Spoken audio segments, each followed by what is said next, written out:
Hello guys! ఇవి stocks in focus watch list అనమాట. మీరు చూసినట్టయితే ఫస్ట్‌ది డీమార్ట్. డీమార్ట్ మార్కెట్ పడిపోతున్నా కూడా రైజ్ అవుతుంది. ఎందుకంటే దీని యొక్క క్వార్టర్లీ ప్రాఫిట్ వచ్చి 850,00,00,000 రీసెంట్‌గా వచ్చింది.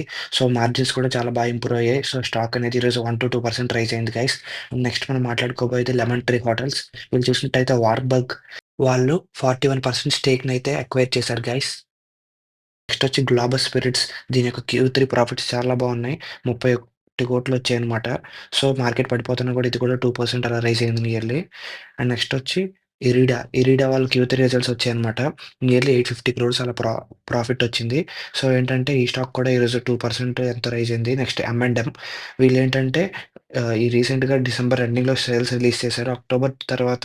అక్టోబర్ అండ్ నవంబర్‌లో దసరా టైంలో సేల్స్ బాగానే ఇంప్రూవ్ అయ్యాయి. దాని తర్వాత మళ్ళీ డిసెంబర్‌లో ప్రొడక్షన్ పెంచారు. సో, 25% ప్రొడక్షన్ పెరిగింది. And next PTC industries. ఇది కొంచెం చిన్న కంపెనీ. లైక్ ఇది బ్లూ ఆరిజిన్ వాళ్ళు ఆర్డర్ బుక్ చేశారంట. అండ్ ఈ లాస్ట్‌ది శ్రీరామ్ ఫైనాన్స్. ఈ ఇయర్ భారీగా మల్టీ ఇయర్ బ్రేకౌట్ అయింది గైస్. అండ్ స్టాక్ వచ్చి చాలా ర్యాలీ అయింది. నియర్లీ 700-900 దాకా వెళ్ళిపోయింది. మల్టీ బ్రేకౌట్ అయిందనమాట. And negative news Kernex and doctor Reddy